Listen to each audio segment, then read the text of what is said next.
சற்று முன் கிடைக்கப்பெற்ற மிக மிக முக்கியமான செய்தி ஒன்று வெளியாகியிருக்கு. காங்கிரஸ் கூட்டணியை திமுகவிலிருந்து வெளியேற்றிய ஸ்டாலின். அதிர்ச்சி தகவல். பீகார் சட்டமன்ற தேர்தலில் பதிவான வாக்குகள் எண்ணப்பட்டு வருது. இதில் காங்கிரஸ் கட்சி படுதோல்வி அடைந்திருக்கு. எனவே தமிழ்நாட்டில் காங்கிரஸ் கட்சிக்கு திமுக கூட்டணியில் 10 தொகுதிகள் மட்டும் ஒதுக்கினா போதும் என திமுகவினர் கூற தொடங்கிட்டாங்க.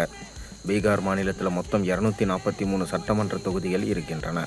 இதற்கு 2 கட்டங்களாக நவம்பர் 6 மற்றும் நவம்பர் 11 தேதிகளில் வாக்குப்பதிவு நடைபெற்றது. கடந்த 2020 தேர்தலை விட அதிக அளவில் மக்கள் இந்த தேர்தலில் வாக்களிச்சிருக்கிறாங்க. இன்று வாக்கு எண்ணிக்கை நடைபெற்று வந்தது. பொதுவாக அதிக அளவில் மக்கள் வாக்களித்திருக்கிறார்கள் எனில் அங்கு ஆட்சி மாற்றத்திற்கான வாய்ப்பு இருக்கிறது என்று தான் அர்த்தம். எனவே ராஷ்டிரிய ஜனதா தளம் மற்றும் காங்கிரஸ் உள்ளிட்ட கட்சிகள் ரிசல்ட்டை எதிர்பார்த்து மிகுந்த ஆர்வத்தோடு இருந்தாங்க. இப்படி இருக்கையில் வாக்கு எண்ணிக்கையின் தொடக்கம் முதல் களத்தில் என்டிஏ கூட்டணி தனது பிடியை வலுப்படுத்த தொடங்கியது. வாக்கு எண்ணிக்கை 25 to 30 ரவுண்டுகளாக இருக்கும்.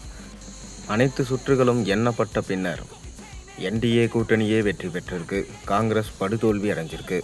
இப்படி காங்கிரஸ் அடையாளம் தெரியாமல் சுருங்கி போயிருப்பதால் அக்கட்சிக்கு கூட்டணியில் 10 சீட்டுக்கு மேலே ஒதுக்க வேண்டாம் என்று உடன்பிறப்புகள் வலியுறுத்த தொடங்கிட்டாங்க. முன்னதாக காங்கிரஸ் கட்சி கூடுதல் தொகுதிகளை எதிர்பார்த்திருந்தது.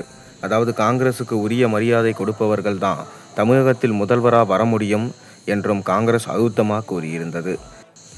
காங்கிரஸுக்கு உரிய மரியாதை அளிக்கப்பட்டால் மட்டுமே முதல்வர் பதவி சாத்தியமாகும்.